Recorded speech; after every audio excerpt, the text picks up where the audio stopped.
तो आ गए सब लोग। So hey guys, welcome to playing books. तो आज हम लोग टॉपिक निपटाने वाले हैं डिस्टेंस एंड डिस्प्लेसमेंट। तो लेट्स गो। ये बिल्कुल वैसे है कि आप एक कान को सीधा पकड़ो या फिर घुमा के पकड़ो। ठीक है, लेट मी एक्सप्लेन। तो डिस्टेंस का बेसिक मतलब होता है कि तुम एक्चुअली कितना चले हो। ठीक है, ये देखो, इस डायग्राम को देखोगे तो ग्रीन पॉइंट से रेड पॉइंट जाने के लिए एक इंसान को 9 मीटर कवर करना पड़ेगा, लेकिन वो सिर्फ डिस्टेंस कवर करना पड़ेगा। और यही बात है डिस्प्लेसमेंट का कॉन्सेप्ट। हाँ, तो डिस्प्लेसमेंट का मतलब ही होता है कि सबसे छोटा डिस्टेंस क्या हो सकता है। तो सबसे छोटे डिस्टेंस के लिए एक लाइन, बेसिकली ग्रीन से रेड तक लेकर एक लाइन सबसे ज़्यादा छोटा डिस्टेंस होगा और उसी को हम डिस्प्लेसमेंट कहते हैं। तो कंक्लूजन अब इसका ये होगा कि जो डिस्टेंस और डिस्प्लेसमेंट है वो दोनों ही एक्चुअली डिस्टेंस है, लेकिन सबसे छोटे डिस्टेंस को हम डिस्प्लेसमेंट कहते हैं। जिसकी अगर आप कभी भी डिस्टेंस और डिस्प्लेसमेंट में कंपैरिजन करोगे तो डिस्प्लेसमेंट हमेशा या तो डिस्टेंस के बराबर होगा या फिर उससे छोटा होगा, कभी भी उससे बड़ा नहीं हो सकता, क्योंकि शॉर्टेस्ट डिस्टेंस को ही हम डिस्प्लेसमेंट कहते हैं। अब वेक्टर स्केलर वाली थोड़ी सी चीज़ें वो भी अब पढ़ा देते हैं। वैसे तो मेरे ख्याल से स्केलर और वेक्टर को सब लोग जानते ही होंगे, पर फिर भी मैं थोड़ा सा एक्सप्लेन कर देता हूँ।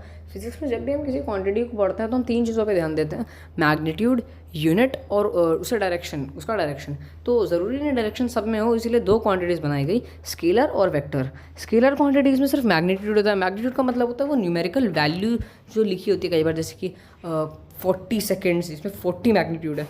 और जो यूनिट जैसे कि इसमें सेकेंड यूनिट है। और जो डायरेक्शन होता है वो कुछ ही क्वांटिटीज़ के लिए यूज़ में आता है। जैसे कि टाइम है, अब मैं बोलूँ कि 4 सेकेंड, अभी 4 बज रहे हैं, तो नॉर्थ में भी 4 ही बजेंगे, साउथ में भी 4 ही बजेंगे, तो उसके लिए हमें डायरेक्शन को डिफाइन करने की ज़रूरत नहीं है। लेकिन वहीं अगर मैं बात करूँ फोर्स की, तो हम किस डायरेक्शन में फोर्स लगा रहे हैं। अच्छा, मैंने बॉक्स को नॉर्थ डायरेक्शन में भेजने के लिए फोर्स लगाई, तो वो वहाँ पे थोड़ा सा क्लिक कर जाता है। बेसिकली यही अंतर आ जाता है डिस्टेंस और डिस्प्लेसमेंट में भी।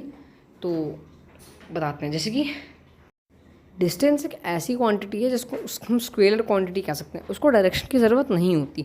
अगर हमने कहा कि हम 100 मीटर ट्रैवल करके गए हैं, तो हमने कहीं पे मतलब मुड़ा होगा। अगर हम मान लो वॉक पे जा रहे हैं बेसिकली, तो वॉक पे जाते वक्त हम नहीं कह सकते कि हम कौन सा डायरेक्शन में गए, क्योंकि हमें मान लो किसी गली में आके मुड़ना पड़ा, तो हमारा डायरेक्शन कॉन्स्टेंटली चेंज होता रहता है, इसलिए हम उसको स्केलर क्वांटिटी मानते हैं। लेकिन सिचुएशन डिस्प्लेसमेंट के साथ सेम नहीं है, क्योंकि उसमें जो डायरेक्शन होगा वो हमेशा फाइनल पोजीशन की तरफ ही होगा, क्योंकि आप बिना घूमे इधर उधर ना जाके बिल्कुल सीधा जाओगे इनिशियल टू फाइनल पोजीशन। तो उसको हम वेक्टर क्वांटिटी में काउंट करते हैं।